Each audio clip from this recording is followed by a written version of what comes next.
Ladies and gentlemen, I'd like to introduce Theary Seng, our guest from Cambodia. Mrs. Seng was born in Cambodia at a time when a civil war was ongoing in the country. As a child, during the Khmer Rouge regime, she was imprisoned. Both of her parents were killed. Theary Seng ended up in a refugee camp in Thailand, eventually emigrated to the United States, where she became a lawyer. He then returned to Cambodia periodically in the 90s and moved back to Phnom Penh permanently in 2004. Since then, she's been a very active member of civil society in Cambodia. Mrs. Seng is also very active in being involved in organizing so-called outreach programs, information events in rural areas in Cambodia, designed to bring the tribunal closer to the people. Mrs. Seng, we're privileged to have you here tonight.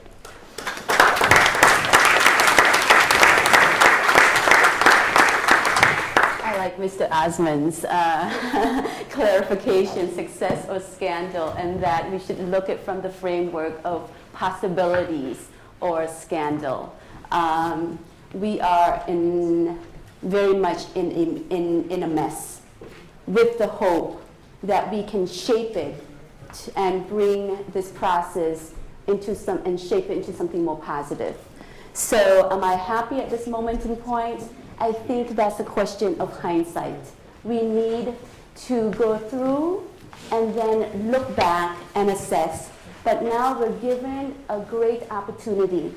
We're given a window of opportunity with this Khmer Rouge Tribunal to shape it into something more positive on the issues of legacy in terms of legal knowledge and making this a model court to whatever degree of model court we can make it.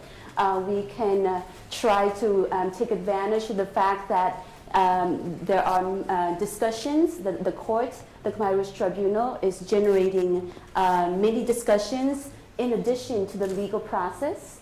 The discussions of history, discussions of trauma and mental health, many discussions which have been not discussed and have been, not discussed or have been pushed aside.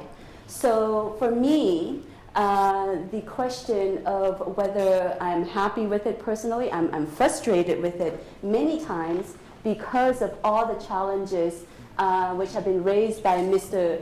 Richter and by Mr. Osman. There are serious concerns attached to this court. For example, the lack of or the concerns with judicial independence, the concerns of corruption. The charges of corruption have not been adequately answered. The political interference. The Prime Minister has time and again made very public statements that he does not want this tribunal to succeed, he wants it to fail, and that only 5 individuals should be prosecuted. Well, that's not his decision. It's also a symbolic court because it's not like the national court where it's not a simple murder. These individuals represent something larger. And if we were to apprehend everyone, that would be in the thousands. It's not possible. So we, as Mr. Osman said, the personal jurisdiction is senior leaders and those most responsible. So now we only have 5. And now there's the opening of 6 additional prosecutions, but still very limited, still very symbolic. So it's the apprehension and the arrest were very powerful on a symbolic, visible level of seeing justice being done or in the process of being done. Thank you, Theary.